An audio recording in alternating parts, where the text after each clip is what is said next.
Mika Frankl, joined right now by LFA 72 headliner Chris Harris. Chris, thank you for the time. How you doing? Oh, I'm good. How are you? Doing well. So if you could, tell us about how you felt when you found out you got elevated from the co-main event to the feature fight. You're in the main event now. Felt great. I mean, it's a great opportunity, obviously. LFA is a great platform, to get to a bigger organization. So, I mean, great platform, period, to fight for, regardless. But to be main event is just a huge opportunity. I mean, so I felt grateful for sure. And I know I know the other the new co-main event or whatever, I don't know,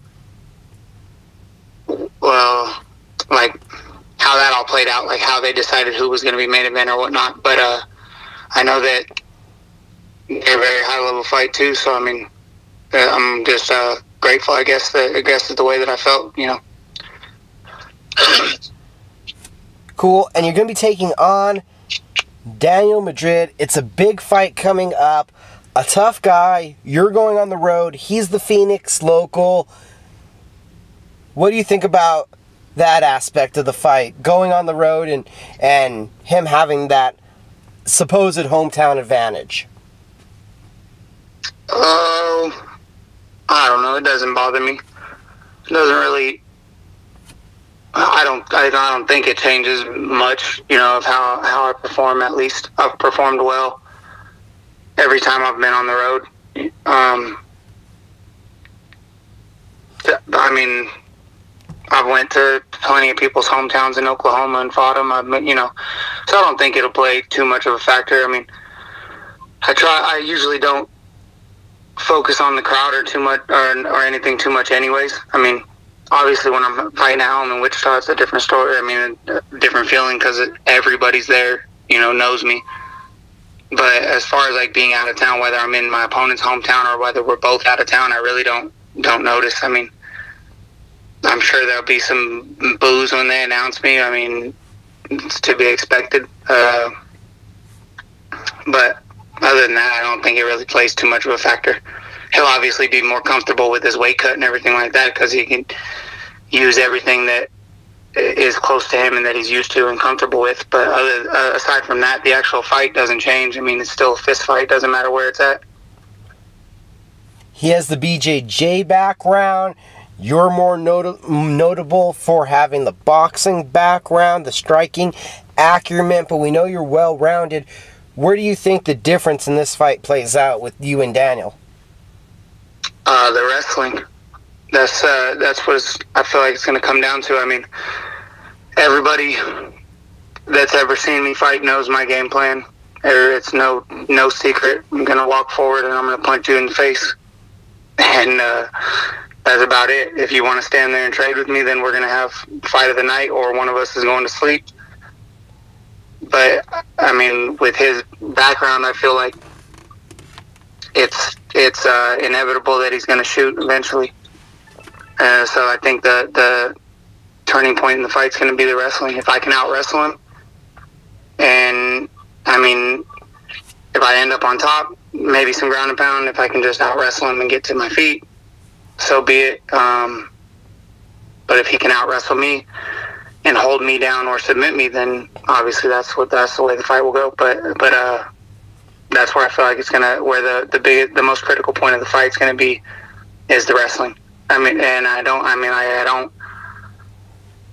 It's MMA. Obviously, anything can happen. Like, I could pull a submission off on him and he could knock me out. You know what I mean? There's no guarantees. But, like, I feel like I'm the better striker. Obviously, he's a black belt in jiu-jitsu. So I feel like the difference maker in the fight is going to be in the wrestling. Do you feel like you'll be comfortable enough ending up on top and engaging with him even though he's a black belt? Because you do sometimes see guys that they get a feel for it and they get hesitant and they don't want to engage on the ground at all. I honestly can't say. I don't know what's going to happen the night of that fight. You know, like I fought, I don't know how many brown belts or black belts or whatever, but high-level grapplers that I knew wanted to grapple. And I think maybe once I was hesitant to engage after the first round when they took me down. And that would have been my very last one against, I forgot it, I don't remember his name, but black belt, Brazilian black belt, I mean, and he's, after he took me down the first round, I didn't want to get taken. I wasn't worried about getting taken down. He didn't do anything on the ground to me, you know, that made me worried about getting down. I just didn't want to. I don't like being controlled on the ground. You know, like I don't. If you're going to take me down and you're going to ground and pound me and you're going to submit me and finish me, fine. As long as it's exciting or you know what I mean. But I hate when guys take me down and just lay on me and hold me down. Like if we're going to be down here, then let's work. That's my mentality. So like, when a guy, like, you got guys like Brendan Allen, when I fought him, he took me down, but he was working, he was moving, he was trying things, you know, and it was still an exciting fight, even on the ground. And then you got, like, I fought Cortez Coleman for LFA. He was a brown belt or a black belt at the time, I don't remember. He didn't even try to take me down, you know, so, like, I can't tell you how I'm going to perform that night. I mean, until it happens, you know what I mean? Like, people always ask if you're ready for a fight. Like, I don't know. I'll find out Friday. Like, that's the only way I can that I know how I'm going to perform is when Friday night comes and see what happens.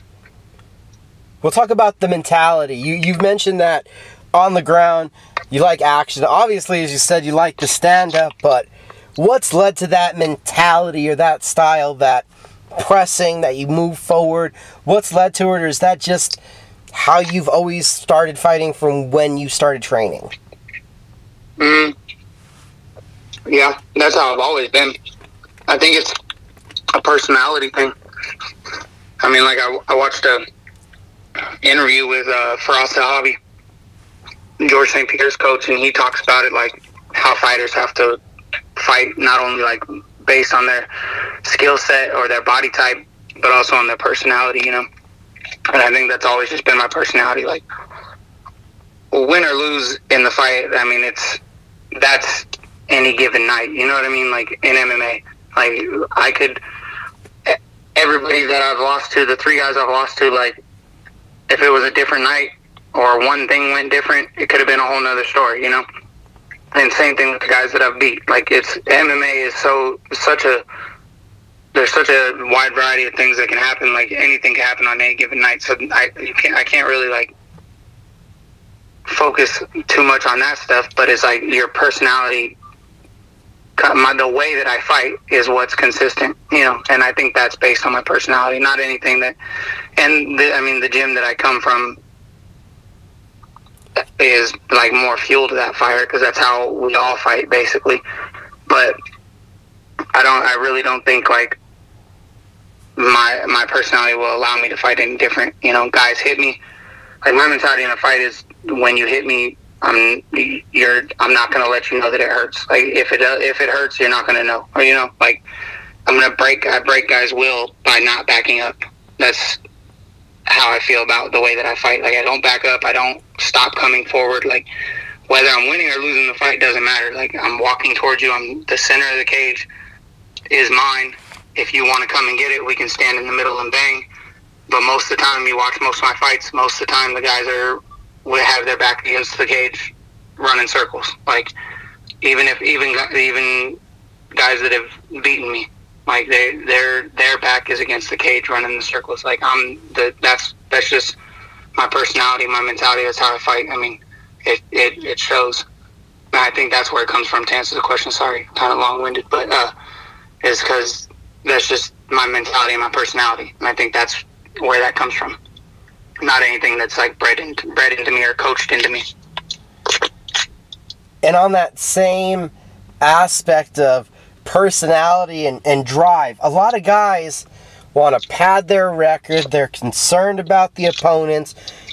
you have a ridiculous resume looking at the guys you've competed against. I don't know if everybody would take those challenges. What has it been that's led to you to take really on some of these huge opportunities?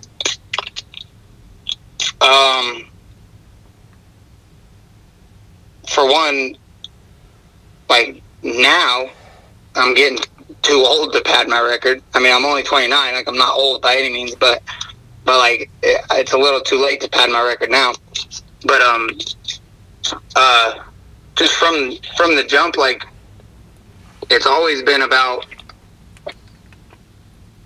like, the toughest fight. Like, my favorite fight that I've ever had, still to this day, is with Julian Marquez, and, like, we beat the piss out of each other for 15 minutes. Like, that's what I, like, look for every fight. You know what I mean? Like, that's why I said I hate when guys just take me down and lay on me. I hate being in boring fights, period. Like, whether or not I think I can win the fight doesn't matter. Like, that's, like I said, that's out of my control, I feel like, honestly. Like, I can train as hard as I want. I can push myself as hard as I want. I can learn as many techniques as I want. But any guy that, like, thinks that they can control the outcome of a fight, of an MMA fight, like, you're fooling yourself, you know? Like, there's so many crazy things that can happen in this sport. Like, the only thing that you can control, I mean, in life in general, is your effort. You know, the outcomes are going to be what they are. Like, your effort is the only thing you can control. And like that, like, I search for fights that I'm going to have to dig deep and give a lot of effort. Like, that's what I want, you know? And let the outcome be what it may. And I mean, that's in my eyes, that's the road to the bigger shows and to a better life, you know, is to take those tough fights. I can't just take easy fights all the time. Nobody's going to care to look at me, you know? That's how I always felt. Like, obviously that's becoming a different story now, like, because seems to be the new thing to do is to pad your record, but I never felt like that. I never wanted to do that. That was never my goal in MMA. And you mentioned that Julian Marquez fight. That was one of your first fights, and you still consider that one to be your favorite one? Oh yeah, most definitely. That was like the one fight. Like, I don't know, like, don't necessarily, like, the styles make fights, you know what I mean? And you have to have a good dance partner, like they always say. So, like, whether or not that was my best performance, whether or not I was the best fighter that I've ever been at that moment, like, none of that, all that's irrelevant. Like, that was the best dance partner. Like, it was like a perfect storm that night.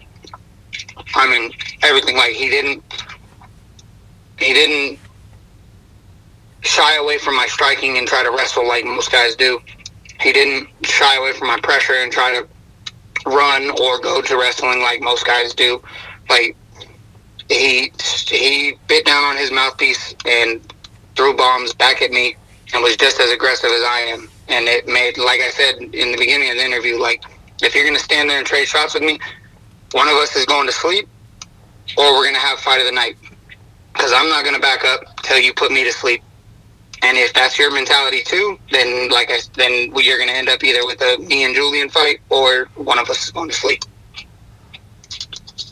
Earlier on, you mentioned effort. That's what you can control. So tell us a little bit more about your camp, your schedule, how you prepare for a fight. There's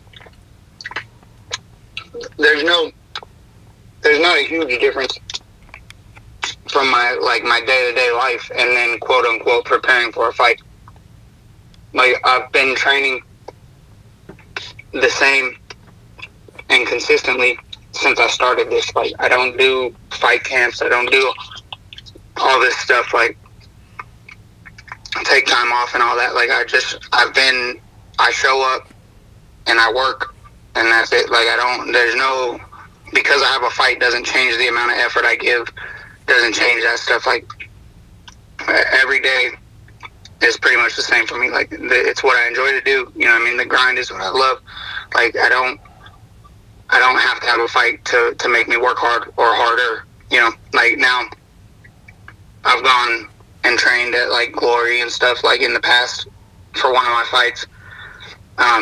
Made the drive up to Kansas City every day.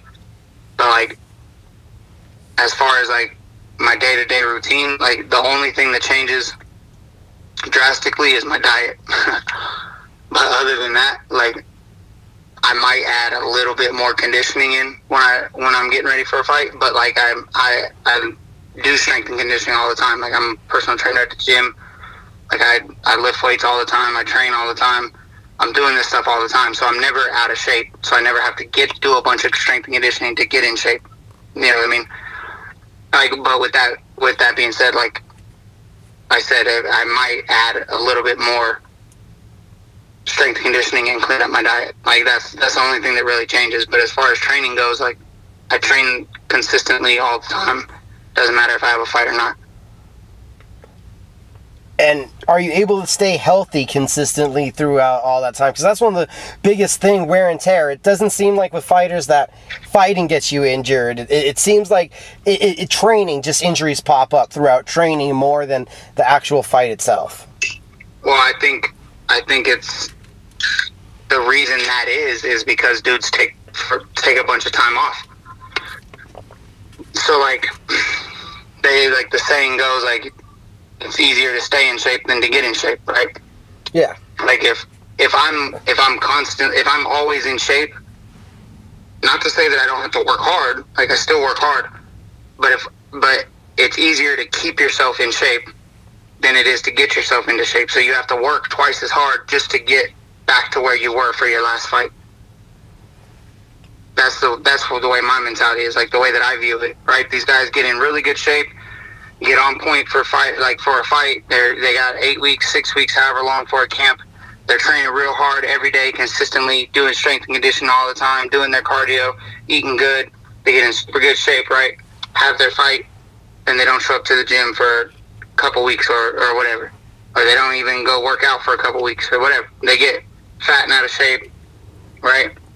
Right. Then they come back to the gym trying to go balls to the wall again because they have a fight, but they're not in the same shape they were when they left, and now they're overworking and doing stuff too hard or doing something stupid and getting hurt. Like, that's honestly the reason why I feel like my body's held up so well and why I have never had an injury really that has set me back too far, is because I've never taken a significant amount of time off. Like, I think the longest I've been out of the gym was a week when I went to Hawaii right before my pro debut.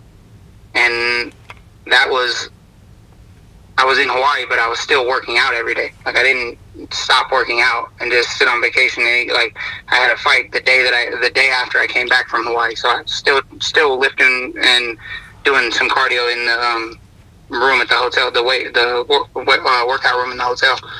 So I mean, like, other than that, like, I've never taken longer than, like, I would say a week is the longest I've been out of the gym. Now, in that same kind of mentality, though, are you still doing everything the same even right after a fight, or do you kind of tear back the sparring and some of the contact stuff right after a fight, or is it still just literally the same consistency all the time? Yep, still the same. I mean, usually, if I'm not fighting, one of the guys at the gym is, and I'm there to help them.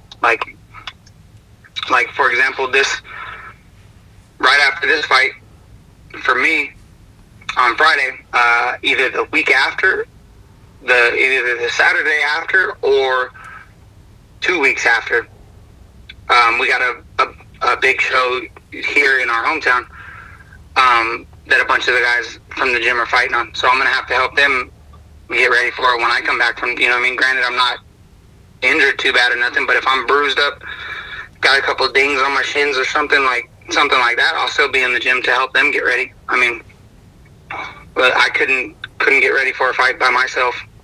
So just because my fight's over doesn't mean that I can sit at home, you know, and not help those guys get ready.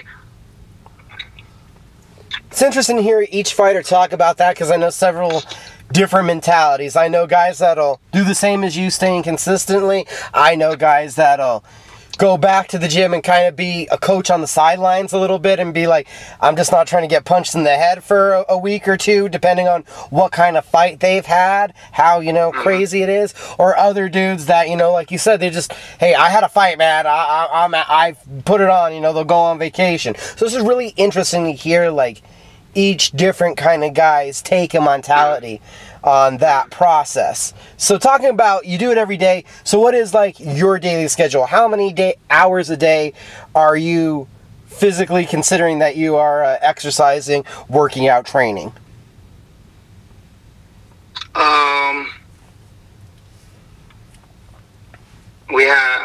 I lift weights, do my own strength and conditioning. Between maybe an hour, 2 hours a day. And then we have MMA, jiu-jitsu, and kickboxing in the afternoon, which starts at 5. And if you stay for all those, it's not over till like 8:30, maybe. So, what's that, 5 hours, 4 hours, 4.5 hours, 5 hours? And then, anything like, on the weekends, sometimes we drive up to Oklahoma and train with another gym out there, do some sparring out there for, maybe 2 hours or something. But I would say between like 2 hours if it's a light day with working out and maybe some drilling or something, and then between 2 hours and like 4 or 5 hours.